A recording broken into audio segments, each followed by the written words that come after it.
So, graph transformations. So let's look at some theory and look at what you need to know before we progress on to some exam questions.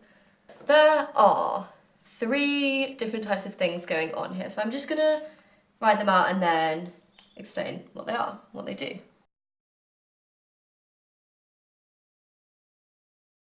So let's have a look at the first one. We've got y equals f of x plus or minus a. So the way these questions work is they will give you an axis, like so, and then they'll say, this is y of f of x, and this can be sort of any graph. It doesn't really matter to you what it is. So let's say we have something that looks like this. And then it'll give a transformation. So the transformation is this extra bit here, so the plus or minus a. And this is, basically means up or down in the y-axis, and it's as you'd expect. So if we have plus a, it would do something like this. Move it up a difference of a in the y-axis. Nothing changes in the x-axis, so it's up or down. If you have something like this, it's gone down maybe by minus a. What about the next one? So here we have y equals f, and then this one is inside the bracket. So what is the difference here? So again, we have our axes, and we have, let's just draw something similar. Our y equals f of x, just a graph. But it's transformed, and this time it's in the bracket by plus or minus a. And this is one thing that's really important. So if your a is in the bracket, it does the opposite to what you think. So if you have x plus a inside the bracket, so this is now all on the x-axis because it's inside the bracket. Instead of going plus a, you go the opposite way. So you might do this. Nothing in the y-axis is affected, so it's just moved that way. So that would be plus a, kind of goes, you'd think you'd be adding, but you go this way. And then if you have a shift, if you have x minus a, that means you go the positive way, f of x plus a means you go the negative way. What about this final point here? These minuses are actually reflections, so it's kind of a maths way of showing a reflection. But you can reflect in the y-axis or the x-axis. So we need to know which. So unfortunately you just kind of have to practice to remember this. So this one is reflection in the x-axis, and this one is reflection in the y-axis. So let's look at an example of this. So let's say I have this shape here. I'm going to call this a reflection in the x-axis, so that would be like putting my mirror on the x-axis here, the x-axis, the one that goes across. If I put my mirror there, I'd get a shape like this. So that is a reflection in the x-axis. The way we write that mathematically is this is y of f of x, but this is y of minus f of x. So let's have a go at some exam questions.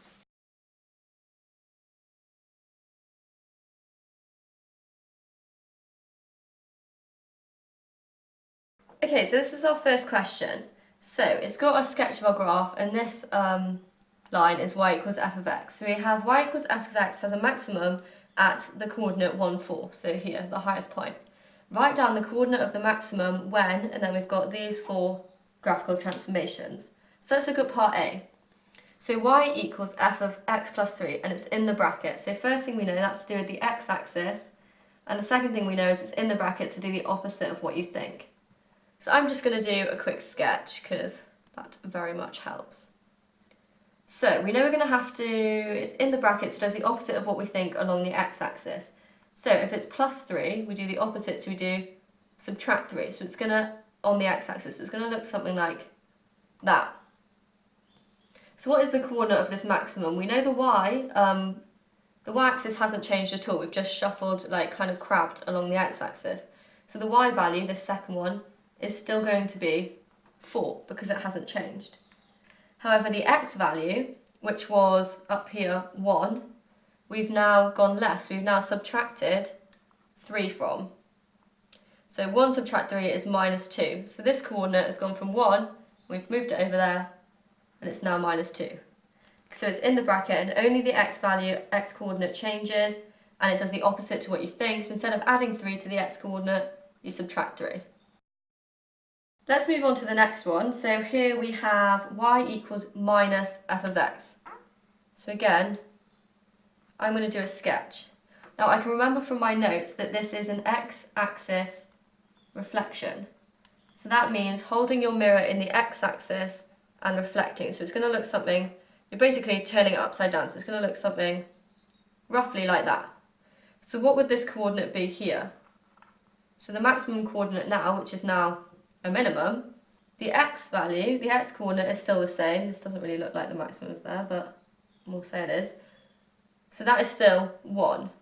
However, this y value, which is 4 up here, is now being swapped and is now negative 4.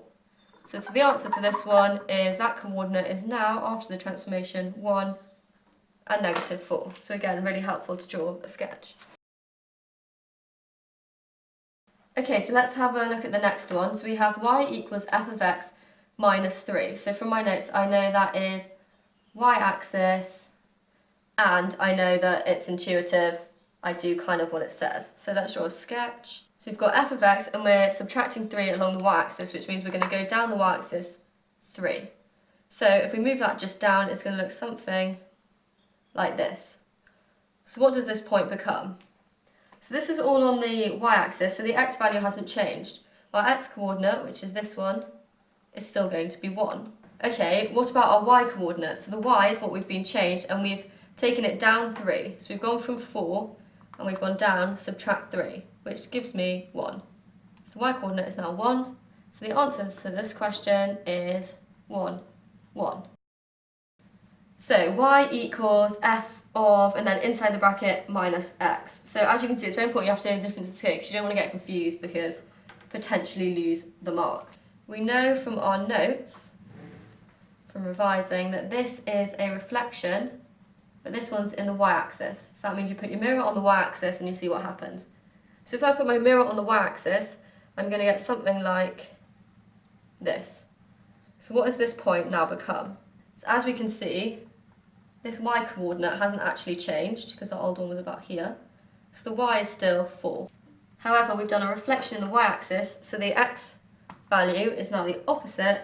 So instead of 1, that looks to me like minus 1. So the answer to this one is minus 1, 4. So let's have a go at another exam question.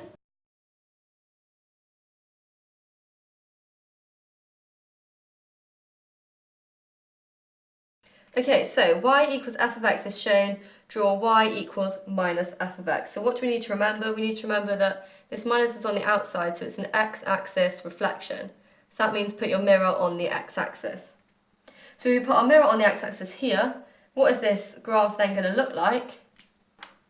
It's going to go upside down like this, and then you might just want to label that y equals minus f of x. This is kind of the first part of the question, then we'll move to that, but I've written it down in a funny order. So, y equals f of x is shown. Draw y equals f of x minus 1.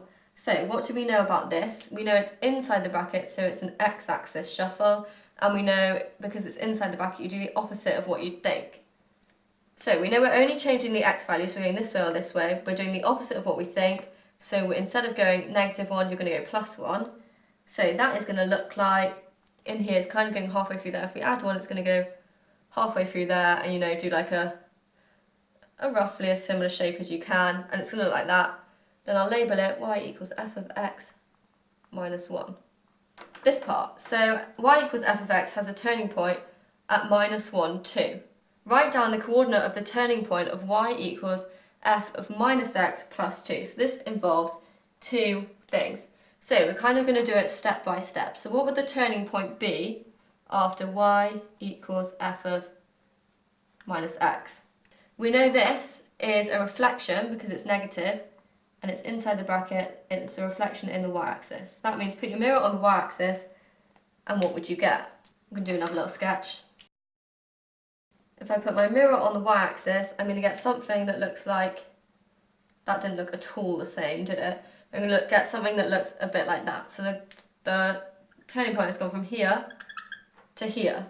Basically, this sketch is showing us that the y coordinate of the turning point hasn't changed. So the y coordinate of the turning point won't have changed, even though it's a y-axis reflection. So the y will still be at 2. And the x-axis one has swapped signs, so instead of being at -1, it's now at +1. Now we want the second step, so part 2, y equals f of minus x plus 2. And we know from our notes that this plus 2 is on the outside of the bracket, so it's a y-axis shuffle, and it does what you'd expect, so it's going up or down, and this is going up 2. So here we have the y-axis, here we have the x-axis. We had something that ended up looking a bit like that, and we know that the turning point was at 1, 2. We now know that we're going to go up the x-axis by 2, so we're going to get the y-axis, sorry, by 2, so we're going to go 1, 2, and it would be something like that. So in this example, we haven't actually touched the x-coordinates. The x-coordinate of the turning point is going to stay the same, so this 1 is going to stay the same, and the y-axis, we've gone up 2, so we've gone from 2, we're going to go 2, up 2, 4, so this is going to be 1, 4. And there's your final answer. So if you have two things to do, break it down, definitely draw a sketch to know what's going on. And yeah, so I hope that's good practice of all the things that they can ask you.